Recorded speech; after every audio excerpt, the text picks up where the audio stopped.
picture this. You're scrolling through your phone late at night, right? Your brain is just half asleep. We've all been there. Right, exactly.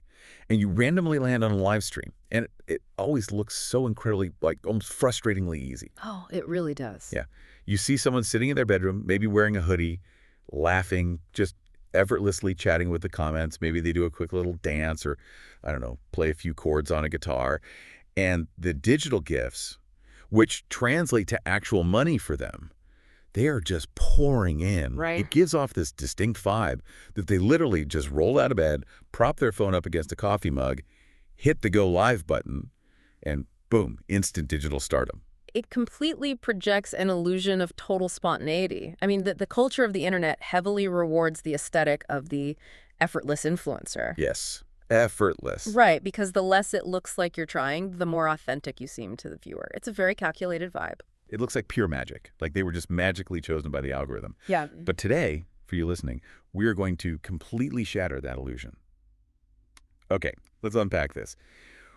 We have our hands on a fascinating piece of source material for today's deep dive. It really is fascinating. It is a highly detailed, internal professional training manual from an agency called Blue Family Praaaaaaaaa. Yeah. And this massive document is specifically designed for creators on the live streaming app Poppo Live. Oh. So our mission for this deep dive is to really look under the hood of this industry. Because it's not what it looks like on the surface. Not at all. This guide strips away all that magic and reveals the rigorous behind-the-scenes blueprint for what it actually takes to stand out in the creator economy. And spoiler alert, it is driven by intense preparation, incredibly strict guidelines, and a level of discipline that honestly borders on military training. It's intense. But I think the most valuable takeaway for you listening to this isn't going to be the specific mechanics of the Poppo Live app. Right. It's the broader conceptual framework, like how raw talent actually has to be structured, managed, and polished to succeed in any crowded digital space. Yeah, that makes sense. We often operate under this assumption that raw charisma or, just raw talent is enough to build an audience. And this manual proves the exact opposite. Talent is just the raw material. The relentless, unseen structure is what actually builds the career. Wow, yeah. So we really have to establish the baseline of this ecosystem first, because this manual lays out a very clear hierarchy. It's not a free-for-all where everyone who downloads the app is on the exact same playing field. Definitely no. You don't just log in and become the top tier. Mm-hmm. The manual starts by defining what they call the regular video host. And even at this absolute bottom rung, the requirements are surprisingly rigid. Yeah, a regular video host is essentially, it's the minimum entry fee to play the game. The cover chart. Exactly. The manual states that even at this baseline, you need a clear camera image, a stable phone position, decent lighting, a clean background, and the ability to hold an active conversation. You are expected to consistently follow a schedule and comply with all platform rules just to be baseline. Right, and that is just to exist on the platform without getting buried by the algorithm. Yeah. But the real money and the real visibility, that comes from the higher tier special host programs. Right. And they outline a few of these, there's the S-Idol, which the manual basically treats as the absolute pinnacle. It's the long-term, top-performing creator category built on incredibly loyal supporters and highly professional behavior. Mm-hmm. But it's also the radio host, which actually really caught my eye because it completely removes the visual element. It relies entirely on audio. Which is such an interesting pivot. The radio host category is fascinating from a platform economics standpoint. It operates essentially as a live, interactive podcast. Oh, interesting. Yeah, and it caters to a completely different demographic of both the listener and the creator. Platforms need audio-only spaces because users aren't always in a position to stare at a screen. Right, like if you're driving. Exactly. Driving, working at your desk, falling asleep. So the radio host has to rely entirely on voice quality, on narrative storytelling, their interviewing skills, and playing auditory games with the audience. Because they can't just rely on looking good. Right. They can't use a pretty background or physical comedy as a crutch. It's all in the voice. That makes a lot of sense. But the core focus of this entire guide, the two titles that this agency is actively pushing its creators to achieve, are the Star Host and the Rocket Host. And getting approved for one of these titles is framed as this massive, career-defining achievement. It's the holy grail for them. It is. But I really want to push back on the illusion that getting a shiny title means you've, quote-unquote, made it overnight. because the guide has a very explicit warning stamped in bold letters. It literally says there is no automatic guarantee of a fixed salary or a permanent status just because you get approved for these titles. Yeah, it's a very sobering reality check placed right there at the beginning of the manual. Right. And it reminds me of the trap a lot of young entrepreneurs fall into when they finally secure venture capital funding. Oh, that's a great comparison. Right. They pop the champagne, they put founder in their bio, and they think they've crossed the finish line. But anyone in the business knows that getting funding doesn't mean you succeeded. It means you just signed a contract that triples your quota, puts a board of directors over your head, and now the real grueling work begins. Like, you got your black belt, but that just means you're ready to actually learn. Exactly. What's fascinating here is how the agency explicitly frames this shift from hobbyist to professional. Earning a title like Star Host is an elevation of responsibility, not just a shiny badge to stroke your ego. Yeah. When you get that title, you are taking on heavy expectations. The guide lists mandatory weekly tasks, strict performance targets, and much higher standards for attendance and conduct. So it's a real job now. Yes. The platform is offering greater visibility in their campaigns, sure, but in return, you are essentially adopting the obligations of a corporate employee with strict KPIs. Wow. Okay. I am actually a bit lost on the structural differences between these two programs, though. Like, I'm looking at the requirements for the Star Host and the Rocket Host, and I don't fully get why they are segregated. They do sound similar on paper. Yeah, because they both involve solo video live streams. They both require talent and audience engagement. So why does a platform need an entirely separate Rocket track that the manual notes is commonly promoted toward talented male video hosts? What is the actual architectural difference here? Well, if we connect this to the bigger picture of how a platform retains its user base, this division makes complete sense. A platform like Poppo Live, they need to cultivate fundamentally different content ecosystems so viewers just don't get bored. Right. Variety is key. Exactly. So the Star Host track is designed for overall video quality and broad consistency. They do camera on solo lives, they showcase various talents, they do PK battles. Oh, wait, the PK battles. Yeah, those are the live head-to-head competitions between creators, and they represent the agency broadly. Okay, wait, I have to interrupt with my absolute favorite little detail in the Star Host section. It literally has a bolded note that says, correct terminology. The correct title is Star Host, not Start Host. Oh my goodness, yes. You can just feel the exhaustion of the agency administrators having to correct that typo from their creators like 1,000 times a week. It's Star, S-T-A-R. It definitely highlights the sheer volume of applicants they are dealing with on a daily basis. But to your question about the difference, the Star Host is your quintessential, well-rounded community builder. They keep people lingering in chat rooms for hours through broad social interaction. Oh, okay, I see. The Rocket Host, on the other hand, is a highly specialized, task-oriented campaign. The manual notes that it requires very specific campaign tasks and even a mandatory talent introduction video just to be considered. Okay, here's where it gets really interesting. Let me see if I have this analogy right. So a Star Host is like a charismatic late-night talk show host. Right? Okay, yeah. Like, they can chat with anyone, they play a few games, and they hold a massive general audience for hours just through sheer charm. But the Rocket Host is more like a highly specialized Cirque du Soleil performer or a stand-up comedian. Like, you aren't going to their show just to hang out. You are going to watch them execute a very specific, rehearsed talent. Is that right? That distinction is spot on, and that's exactly why platforms engineer these diverse entertainment landscapes. They need the broad community nets of the Star Hosts to catch casual scrollers, and they need the highly focused, spectacle-driven draws of the Rocket Hosts for targeted engagement. That makes total sense. Yeah. But knowing which of those paths fits your personality is only the first hurdle. Because actually getting the agency and the platform to grant you these titles requires surviving what sounds like a notoriously brutal application crucible. Oh, absolutely. And this is where the manual gets incredibly granular about the video requirements. The standards for the application videos, especially for the Rocket program or the regional campaigns, they are uncompromising. Seriously. I'm looking at this list of non-negotiable visual rules, and it is intense. Like, you must shoot in a vertical phone format. The camera must be positioned exactly at eye level or slightly above. No weird under-chin angles. Right, exactly. You have to face a bright window or use a dedicated ring light. Your clothes must be clean and presentable. And critically, they have a massive ban on heavy digital filters, dark lighting, and distracting physical movements. Yeah, and they also dictate the exact narrative structure of the video. It's not a free-form vlog. It must efficiently convey 3 core pillars: who you are, what specific talent you can execute, and why you are a reliable investment for the platform. They literally spoon-feed the script to the creators in this manual. Like, it says to speak to the camera and say, "Hello, Poppo Live. My name is blank. My Poppo ID is blank. I am from this country."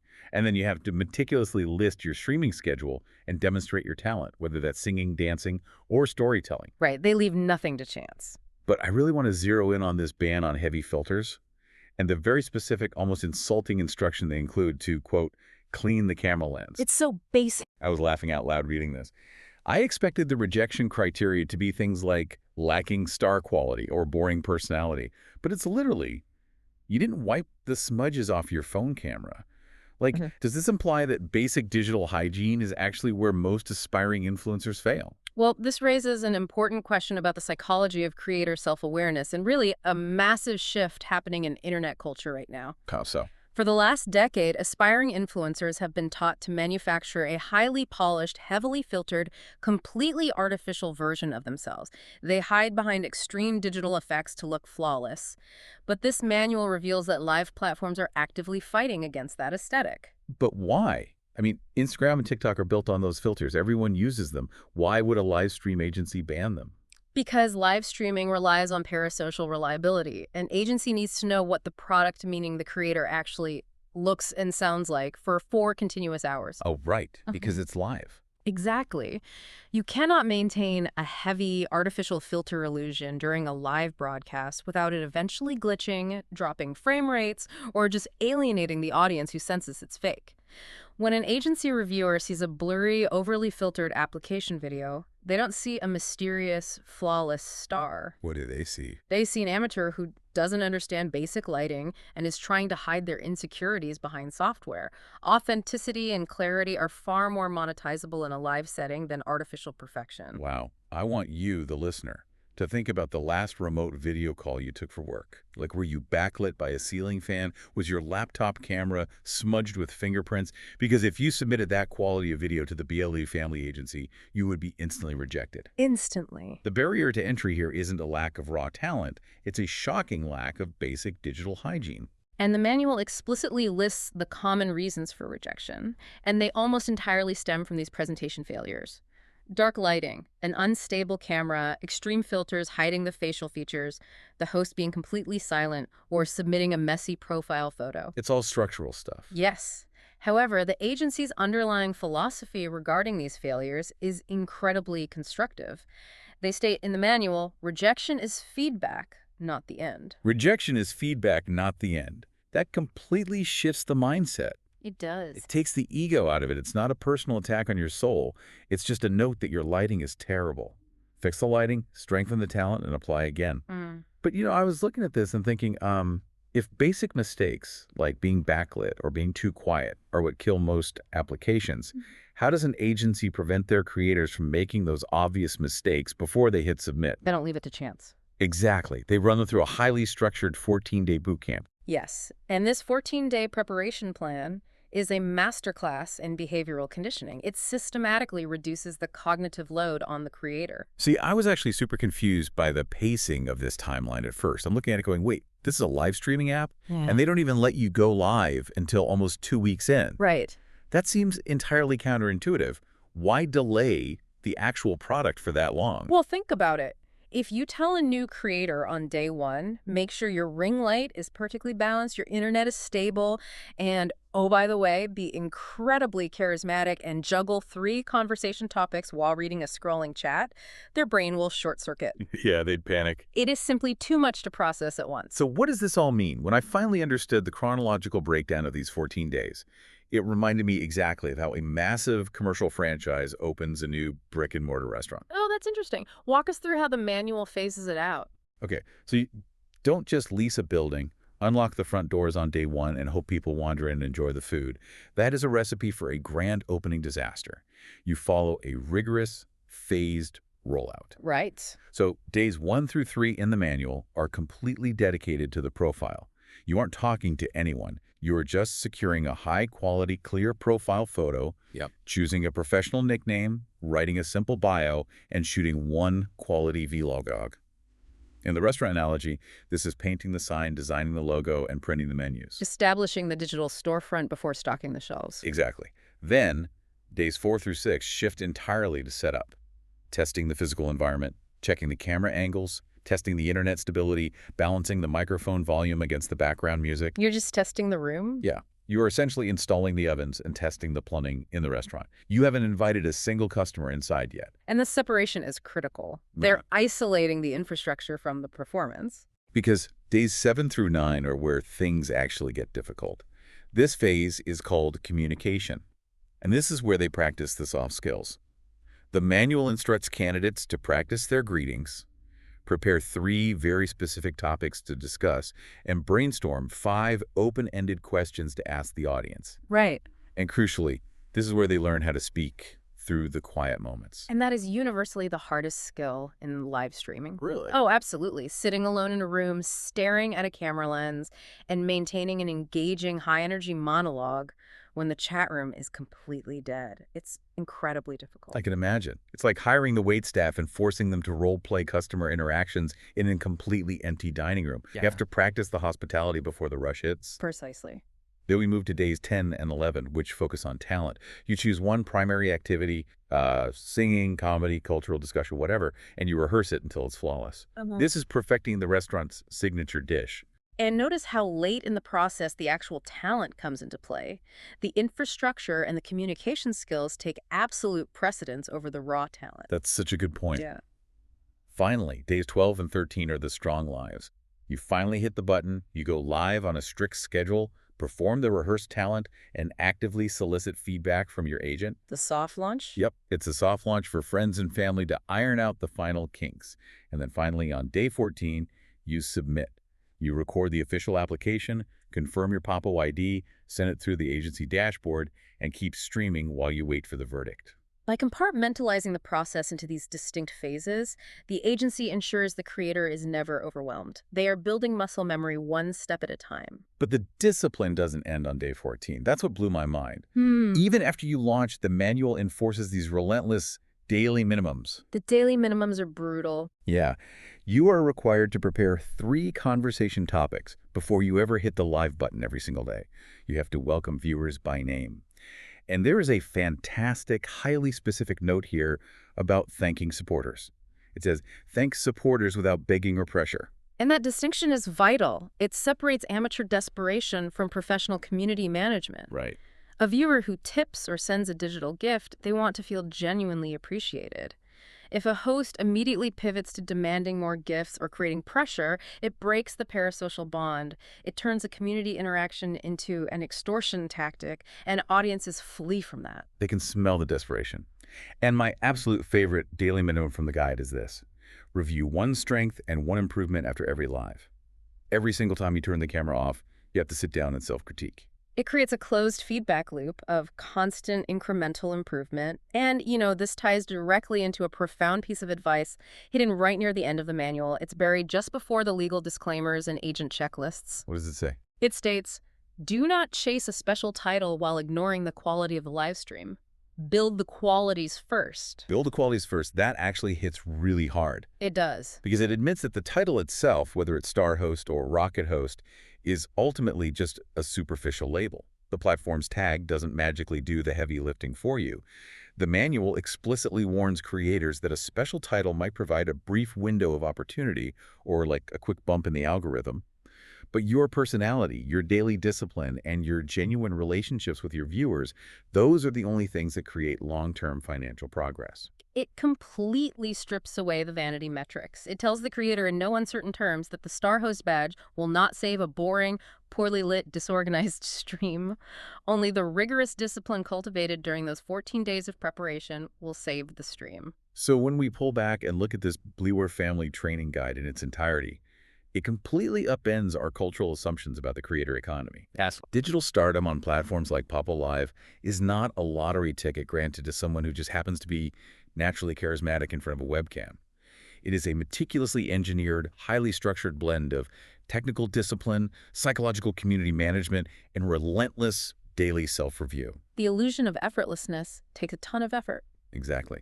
The difference between a casual hobbyist and a professional star or rocket host is simply the willingness to treat a smartphone camera with the exact same respect, preparation, and operational standards as a live national television broadcast. And those underlying principles, showing up consistently, anticipating your audience's needs, ensuring flawless technical infrastructure before you ever try to perform, and systematically reviewing your own failures, those apply to almost any form of professional digital communication. They are certainly not confined to a live streaming app. Exactly.